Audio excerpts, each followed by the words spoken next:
Okay မနေ့ကကျွန်တော်ဂျီလက်ရဲ့ခဏတာတချင်း intro လေးကိုတင်ပေးထားတယ်ပေါ့နော်အဲ့ဒီမှာ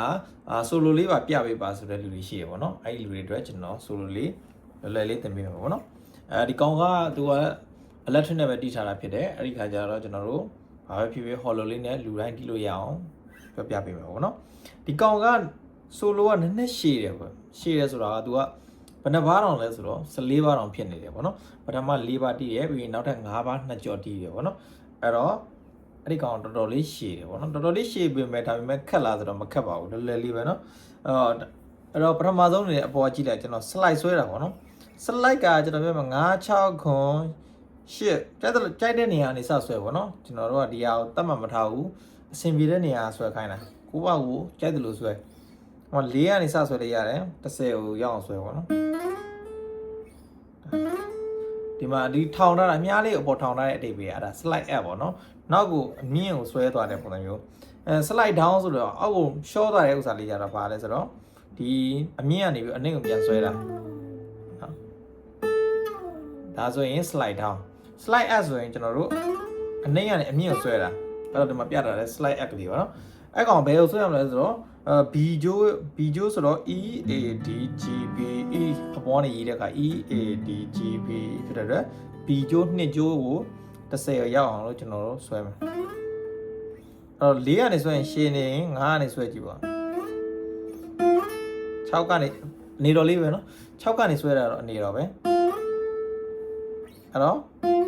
ဒါပေမဲ့အဲ့ဒါမတတ်မှတ်တာကိုကြိုက်တဲ့နေရာဆွဲပါเนาะသူဆွဲပြီးတာနဲ့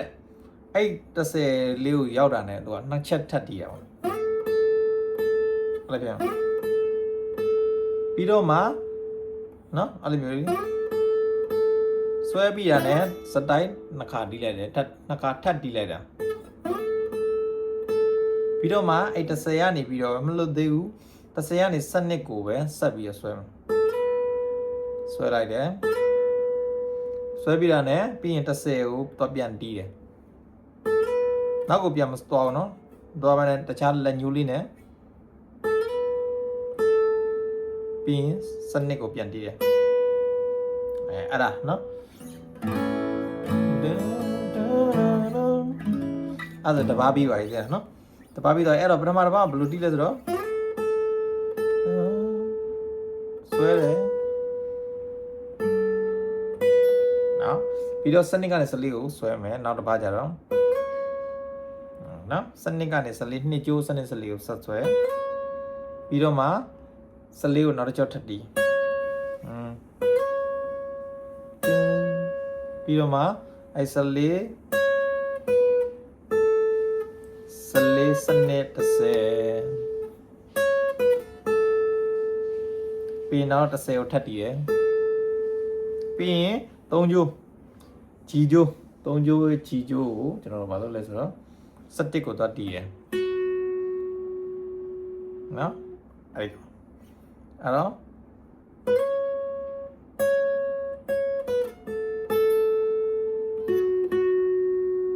နော်နှစ်ခါတီးရယ်17နော်3ကျိုး17ကိုနှစ်ခါတီးပြီးတော့မှ17ကိုတစ်ခါထပ်တီးမယ်17ကို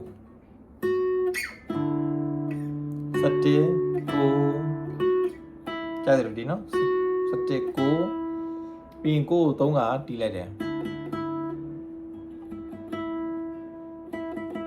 နော်ပြီးတော့မှကို17ပြီးရင်2ကျိုးပြန်သွားမယ်10ခုနအတိုင်းပြန်ပြသွားတယ်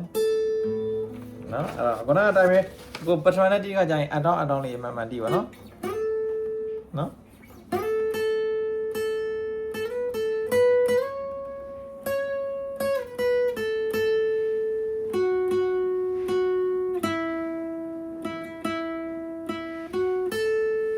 နောက်ဒီကောင်ကျတော့10ကို2ကြော့တီးကြမလို့တစ်ခါပဲထပ်တီးတယ်နောက်တစ်ခါပဲထပ်တီးတယ်ပုံကရအတိုင်းပဲ10ကနေစနစ်ကို slide ဆွဲပြီးရင်10စနစ်ကနေ14ကိုဆက်ဆွဲပြီးရင်14တီးနှစ်ကျိုးမှာနော်14ပြီးတော့14စနစ်10နောက်တစ်ချိန်ထပ်တီးပြီးတော့မှဒီမှာ3ကျိုးရယ်17ကို2ခါတီးနှစ်ခါတီးရနော် ပြီးရင်မြန်မြန်လေးသွားမယ်အဲ့နှစ်ခါအဲ့3ကျိုးမှာပဲ17နှစ်ခါပြီးရင်9တစ်ခါပြီးရင်9 6ပြီးလက်တန်းကိုသုံးမယ်ကျွန်တော်4ကျိုးတက်မယ်နော်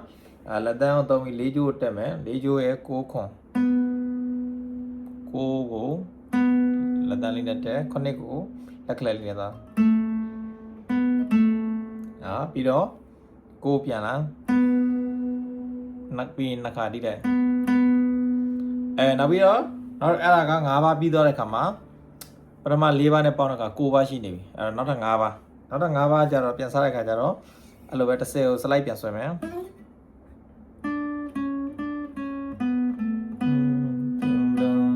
ပြီးရင်30ကိုကြားတဲ့နေရာဆွဲဒီကောင်ကျတော့တကြော့ပဲ30ကိုထပ်တီးကြမလို့ပြီးနောက်တစ်ချိန်တီးပြီးရင်ထုံးတဲ့တိုင်းပဲ30စနေကို slide ဆွဲပြီးရင်30စနေပြီးတော့စနေကနေ14ကိုဆွဲ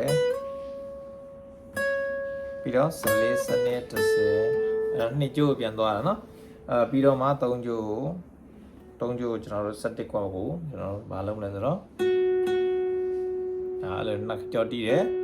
ပြီးမြန်မြန်လေးသွားတဲ့ခါကျတော့သူတို့အရင်ကလိုမျိုး2ကြော်မဟုတ်တော့3ကတီးလိုက်တယ်